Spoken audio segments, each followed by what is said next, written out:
اسی طرح صحیح حدیث میں ہے کہ حضور کے صحابہ کسی سفر سے واپس آ رہے تھے، انہوں نے راستے میں قیام کیا اور اس زمانے میں رواج بھی تھا، یاد رکھیں، اور حکم بھی تھا کہ اگر کوئی مہمان گزرے تو اس کو تین دن کے لیے کھانا دینا، ضیافت کرنی، یہ ضروری تھا۔ وجہ بھی تھی کہ اس دور میں کہاں یہ ہوٹل تھے اور کہاں یہ ریسٹورنٹ تھے، کہاں یہ دکانیں تھیں، کہاں یہ پیک کھانے تھے، تو آدمی محتاج ہوتا تھا نا کہ کیا کرے۔ تو اس لیے یہ ایک حکم تھا کہ جس بستی میں قیام ہو بستی والے 3 دن کم سے کم ضیافت کریں۔ ہاں اگر وہ امیر کہہ دے کہ بھی ہمارے پاس ہے سب کچھ، لیکن سنت یہی ہے کہ اگر کوئی ضیافت کرے تو قبول کی جائے۔ تو صحابہ نے ان کو بتلایا کہ ہم مسافر ہیں، سفر میں ہیں اور ہمارے پاس کچھ بھی نہیں ہے کھانے پینے کا، تو آپ لوگ جو ہیں ہمیں دیں۔ انہوں نے کہا جی ہم نہیں دیتے، نہیں ہے تو ہم کیا کریں۔ تھوڑی دیر گزری کہ ایک آدمی ان کا دوڑتا ہوا آیا، کہنے لگا حل فیکم راکن، تمہارے اندر کوئی ایسا بندہ بھی ہے جس کو کلام پڑھنا آتا ہو، رقیہ پڑھنے آتا ہو، منتر پڑھنا آتا ہو؟ انہوں نے کہا کیوں، کیا بات ہے؟ انہوں نے کہا کہ ہمارا جو امیر ہے نا اس بستی کا، اللہ کو الحی، اس کو اطلب، اس کو بچھو نے کاٹا ہے، اور وہ پہاڑی بچھو ہوتے تھے، اللہ معاف کرے، بڑے زہریلے، اور پھر دیہات میں اس کا کون سا علاج تھا؟ تو ایک صحابی نے کہا کہ ہاں مجھے آتا ہے، میں پڑھتا ہوں رقیہ۔ انہوں نے کہا مہربانی کرو چلو ہمارا امیر تک۔ انہوں نے کہا نہیں، اب آپ لوگوں نے ہمیں کھانے تک نہیں پوچھا ہے اور ہم جا کر آپ کے امیر پہ جا کے پڑھتے رہیں۔ میں تو 40 بکریاں لوں گا اگر تمہارا امیر ٹھیک ہو جائے۔ انہوں نے کہا جناب ہم 40 دیں گے، چلو۔ وہ صحابی کو لے کے چلے گئے، انہوں نے آ کے پڑھا، اور پڑھنے کے بعد وہ دم کرتے رہے، ہاتھ پھیرتے رہے۔ تھوڑی دیر گزری تو اس نے کہا بھی مجھے آرام ہو گیا، تکلیف میری ختم ہو گئی۔ انہوں نے کہا جی کن سے؟ انہوں نے کہا بالکل 40 بکریاں دو۔ 40 بکریاں لے لی۔ جب واپس آئے تو انہوں نے کہا بھائی ان میں 1-2 بکریاں ذبح کرو، کھانا پکائیں، کھائیں۔ کچھ صحابہ نے کہا بھی ہم تو کھائیں گے، اور کسی نے کہا بھی ہم نہیں کھاتے، اللہ عالم۔ کسی پر آدمی جا کے دعا پڑھے یا کچھ پڑھے تو اس کا بدلہ لینا، پیسے لینا، کوئی چیز لینا جائز بھی ہے کہ نہیں ہے؟ حلال ہے؟ پتہ نہیں حلال مطلب حرام ہے، ہم تو نہیں کھائیں گے جب تک حضور کو نہ بتائیں۔ بہرحال وہ صحابہ پہنچ گئے، کچھ نے کھا لیا، کچھ نے نہیں کھایا۔ حضور کی خدمت میں آ کے انہوں نے یہ سارا واقعہ عرض کیا۔ حضور نے فرمایا اچھا پہلے تو تم یہ بتاؤ کہ تم نے کیا پڑھا تھا اس پر؟ انہوں نے کہا حضور میں نے سورۃ فاتحہ پڑھی اور دم کرتا رہا، پڑھتا رہا، دم کرتا رہا۔ انہوں نے کہا تمہیں کس نے بتایا تھا کہ سورۃ فاتحہ پڑھنے سے یہ ٹھیک ہو جائے گا؟ انہوں نے کہا حضور آپ نے نہیں فرمایا تھا کہ اس کا نام شافی ابھی ہے، شفا والی صورت ہے؟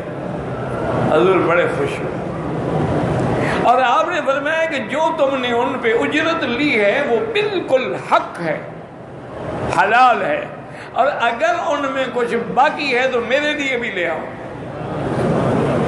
اس لیے علماء کہتے ہیں کہ اگر کوئی عالم، کوئی بزرگ کسی وظیفے پہ، کسی تعویذ پہ کوئی اجرت لیتا ہے تو وہ حرام نہیں ہے، وہ جائز ہے،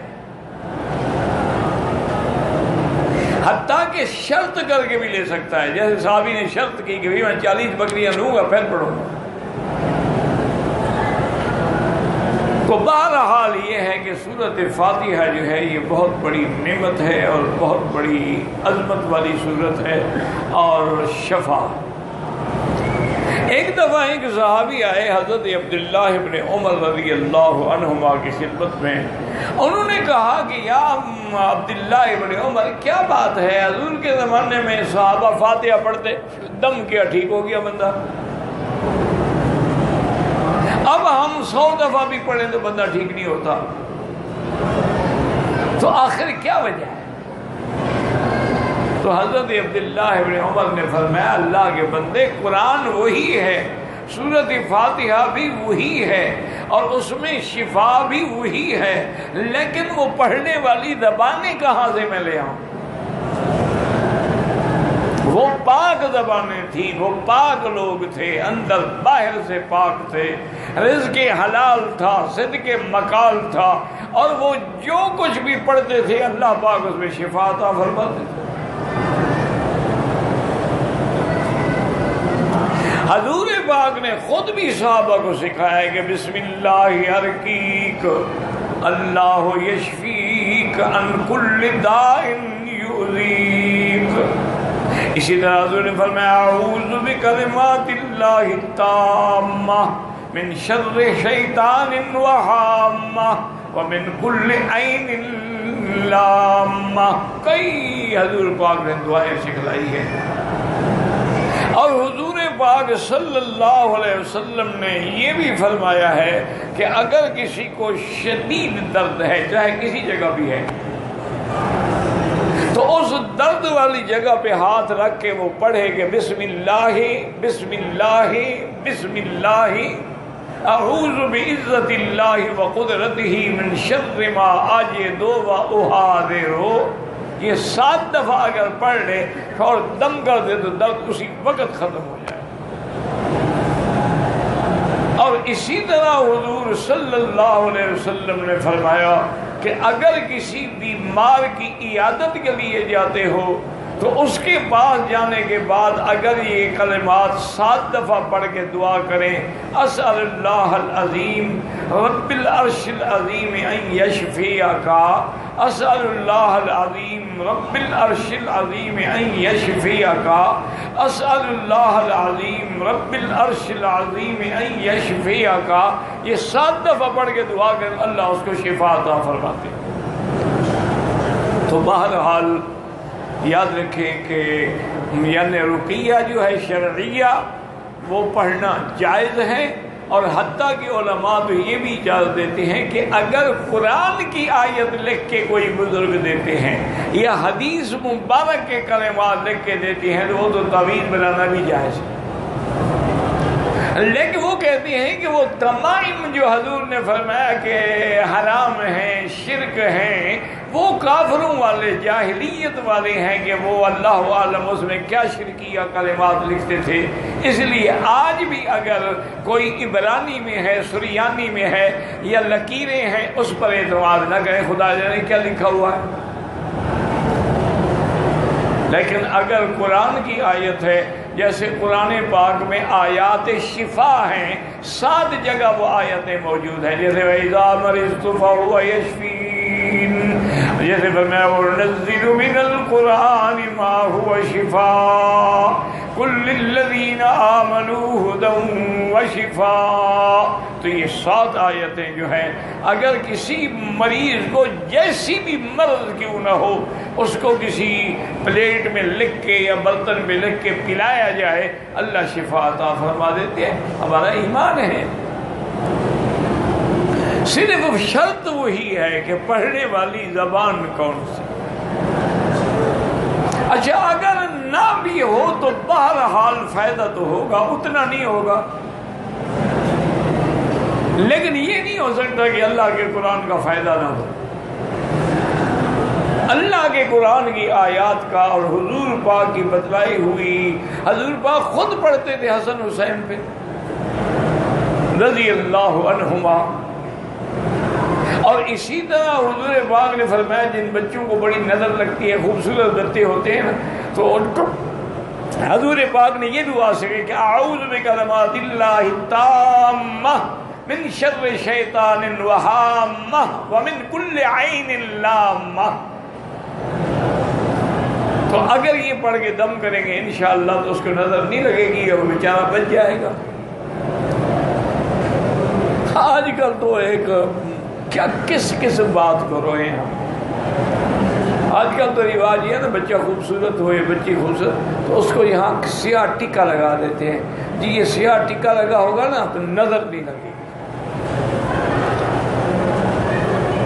یعنی سیاہی ایسی بدبخت ہے کہ نظر کو بھی نہیں آنے دیتی. پھر سیاہ کپڑے جو پہنتے اس کا کیا ہوگا؟ نظر سے محفوظ رہو گے. بس ایک رواج ہے، ایک باتیں ہیں لوگوں نے بنا رکھی ہیں. اچھا کسی کو نظر لگ جائے، وہ جی 7 مرچیں لے کے اس کو آگ میں جلا کے اس کے اوپر پھیرتے ہیں، پھیر کے آگ میں ڈالتے جاؤ، پھیرتے جاؤ، آگ میں ڈالو، اب نظر ختم ہو جائے گی. انا للہ و انا الیہ. حالانکہ حضور پاک نے نظر بد کا علاج بتلایا ہے، اور ہمارا ایمان ہے کہ نظر لگتی ہے.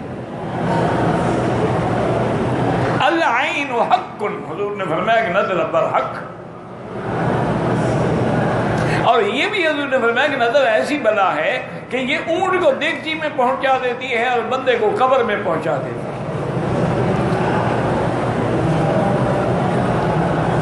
انا للہ و انا الیہ راجعون. اچھا کسی بندے کی نظر لگتی ہو نا، اس کو کوئی چیز دیکھے تو فوراً کہنا چاہیے ماشاء اللہ ماشاء اللہ، پھر نظر نہیں لگی. کوئی کلمہ کہتی اللہ اکبر، لا حول ولا قوت الا باللہ، اعوذ باللہ، پھر نظر نہیں لگی. ایک صحابی غسل کر رہے تھے تو دوسرے نے دیکھا تو اس نے کہا او ایسا خوبصورت جسم تو میں نے دیکھا ہی نہیں. وہ صحابی گر گیا. صحیح حدیث رسول اللہ. حضور صلی اللہ علیہ وسلم خبر دی اور پھر میں بلاؤ اس کو جس نے یہ کہا تھا. وہ اس کو بلایا، آپ نے فرمایا قتل تو صاحبہ کا، اپنے ساتھی کو تم نے مار ڈالا ہے. اب ایسا کرو کہ ایک برتن میں کھڑے ہو کے غسل کرو، وضو کرو، غسل کرو. حتیٰ کہ یہ بھی کہا گیا کہ استنجا بھی کرے. اور وہ پانی حضور نے فرمایا یہ پانی اکٹھا ہو نا، وہ جس کو نظر لگی اس کے اوپر ڈال دو. صحابہ کہتے ہیں ہم نے اس کو غسل کرایا، پانی لیا، اس کو بس پانی ہم ڈالتے گئے، اٹھ کے کھڑا ہو گیا، نظر ختم. تو اگر تو تمہیں پتہ ہو نا کہ اس کی نظر لگی ہے تو پھر تو یہی علاج ہے کہ اس سے کہو بھی جلدی جلدی وضو کرو یا غسل کو پانی لے کے ڈالو، نظر ختم. اور اگر پتہ نہ ہو کیا پتہ کس کی نظر لگی. اچھا خود حضور پاک کو نظر لگانے کے لیے ایک بڑا کافر بدبخت مشہور تھا، اس کو لے آئے کہ حضور کو نظر لگاؤ. اچھا یہ نظر بھی ایسی بدبخت ہے کہ آدمی بھوکا ہو نا تو زیادہ اثر کرتی ہے. وہ 7 دن بھوکا بیٹھا رہا حضور کو نظر لگانے کے لیے، لیکن حضور پہ نظر نے اثر نہیں کیا. وجہ یہ ہے کہ اگر تم جان کے نظر لگانے آؤ گے تو کبھی نہیں لگے. یہ قرآن میں ہے، یعنی یہ کوئی الحمدللہ ہم کس سے کہانیاں نہیں بیان کرتے. وَإِن يَكَادُ الَّذِينَ كَفَرُوا لَيُزْلِقُونَكَ بِأَبْصَارِهِمْ لَمَّا سَمِعُوا الذِّكْرَ وَيَقُولُونَ إِنَّهُ لَمَجْنُونٌ وَمَا هُوَ إِلَّا ذِكْرٌ لِّلْعَالَمِينَ.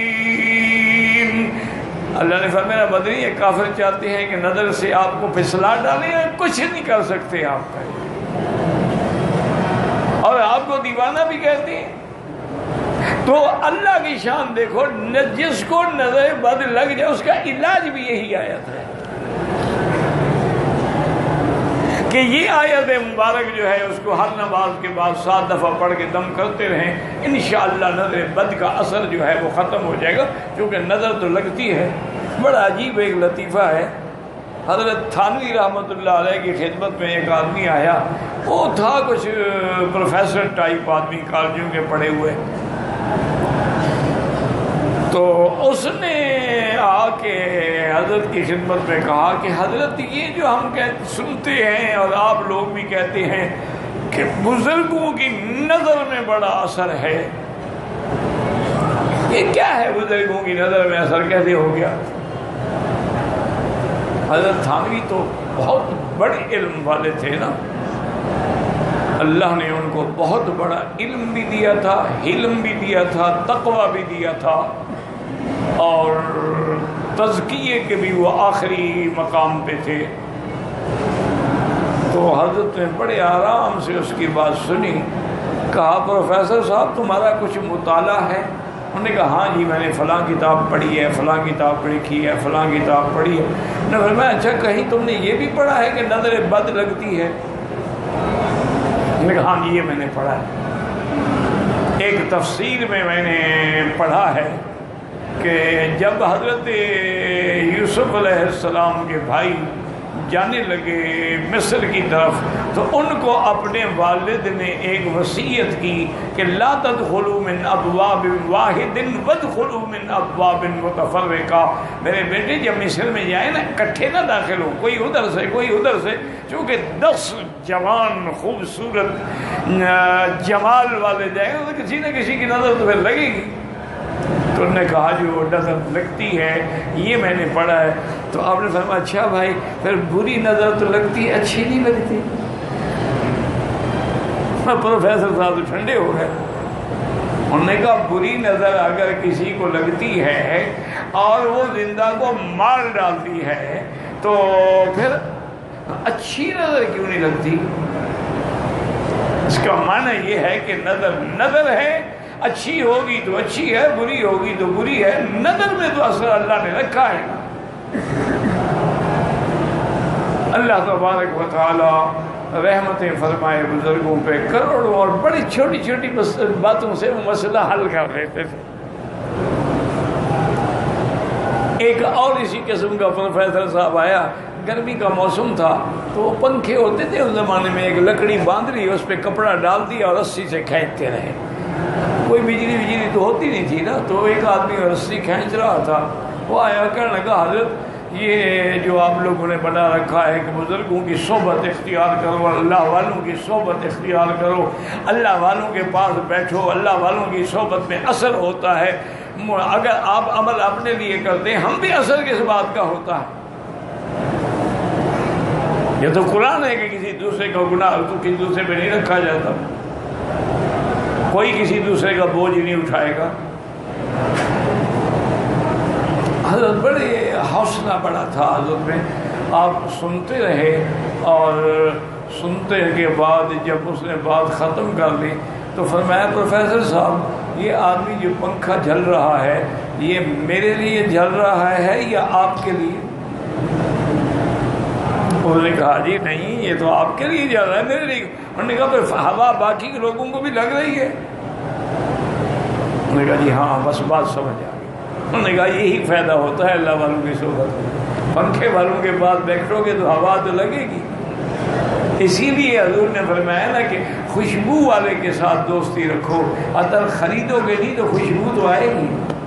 کسی لوہار کے ساتھ دوستی نہ رکھو اور نہ بھی چاہے تو وہ چنگاری اڑ کے تمہیں جلا ڈالے۔ مانا ہے برے کے ساتھ، مطلب یہ تھوڑا ہے کہ لوہار کے ساتھ نہ رکھو، لوہاروں میں بھی کئی اللہ والے ہوتے ہیں۔ مقصد یہ ہے کہ برے کے ساتھ رکھو گے تو برائی تمہیں بھی لے ڈوبے گی، اچھے کے ساتھ صحبت رکھو گے تو وہ تمہیں بھی اچھائی کی طرف لے جائیں گے۔ تو اس لیے ہمیشہ یاد رکھیں کہ سورۃ فاتحہ جو ہے یہ بڑی شان والی ہے، اللہ کا قرآن سارا شان والا ہے اور اس کی ظاہری برکتیں بھی ہیں، باطنی برکتیں بھی ہیں، اس کا روحانی معالج بھی ہے، امراض کی شفا بھی ہے۔ جب شرک جیسے بیماریوں کی شفا ہے تو چھوٹی موٹی بیماری تو کوئی حیثیت ہی نہیں رکھتی نا۔